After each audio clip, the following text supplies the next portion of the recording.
Berapa lama Malaysia dijajah? Sejarah Malaysia bermula pada zaman Kesultanan Melayu Melaka iaitu sekitar tahun 1400 Masihi.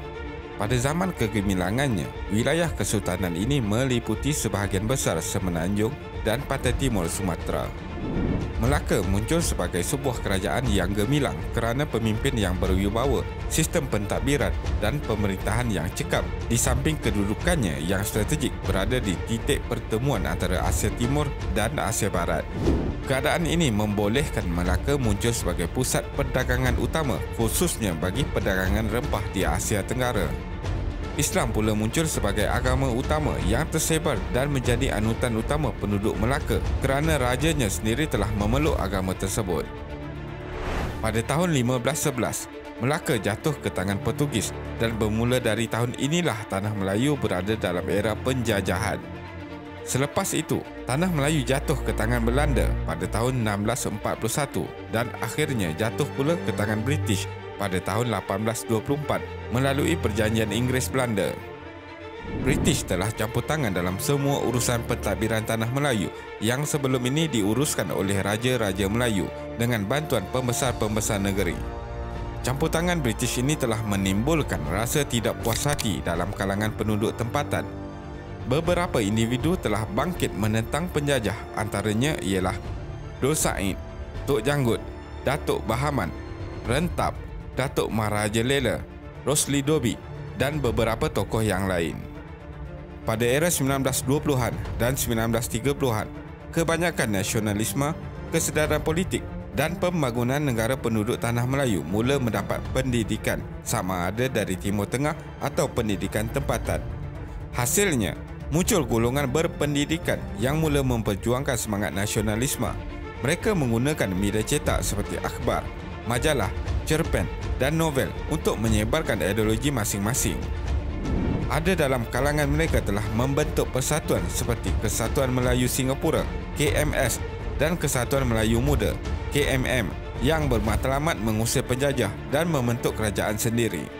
Kemarahan tentera Jepun ke Tanah Melayu pada 8 Disember 1941 hingga 15 Februari 1942 menandakan bermulanya satu lagi era penjajahan di Tanah Melayu. Walau bagaimanapun, Jepun yang menduduki Tanah Melayu sehingga tahun 1945 menyerahkanlah ekoran pengemboman bom atom ke atas Hiroshima dan Nagasaki. Pengunduran Jepun telah memberi ruang kepada Parti Komunis Malaya (PKM) untuk menguasai Tanah Melayu. PKM telah melancarkan serangan menguasai Tanah Melayu melalui kekerasan, iaitu pembunuhan 3 orang pengurus ladang getah Eropah di Sungai Siput, Perak. Lantaran itu, pada bulan Jun 1948, Sir Edward John telah mengisytiharkan darurat di seluruh Tanah Melayu. PKM telah berjaya menakhluki Tanah Melayu dan British kembali berkuasa.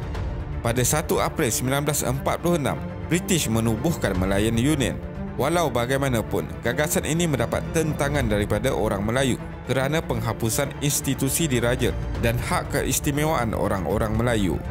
Tunku Abdul Rahman Putra Al-Haj telah menaikkan semangat perjuangan penduduk Tanah Melayu ketika itu apabila tindakannya membentuk Parti Perikatan pada tahun 1952 mula membuka mata British untuk membenarkan penduduk Tanah Melayu mentadbir. Perpaduan antara 3 kaum utama iaitu Melayu, Cina dan India telah menampakkan hasil apabila Perjanjian London yang ditandatangani pada 8 Februari 1956 telah memberi petanda bahawa Persekutuan Tanah Melayu akan merdeka pada 31 Ogos 1957.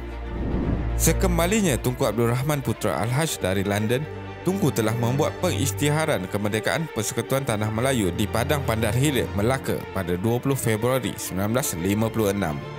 Pada 27 Mei 1961, Tunku Abdul Rahman telah mencadangkan penggabungan 5 buah jajahan iaitu Persekutuan Tanah Melayu, Singapura, Sabah, Sarawak dan Brunei untuk membentuk sebuah negara yang baru.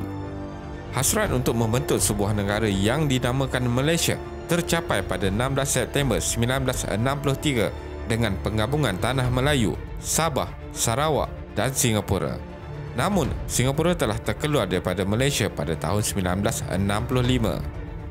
Secara kesimpulannya, Tanah Melayu dari Kesultanan Melayu Melaka telah dijajah selama hampir 446 tahun oleh Portugis Belanda, British dan Jepun. Terima kasih kerana menonton dan jangan lupa subscribe. Jumpa lagi.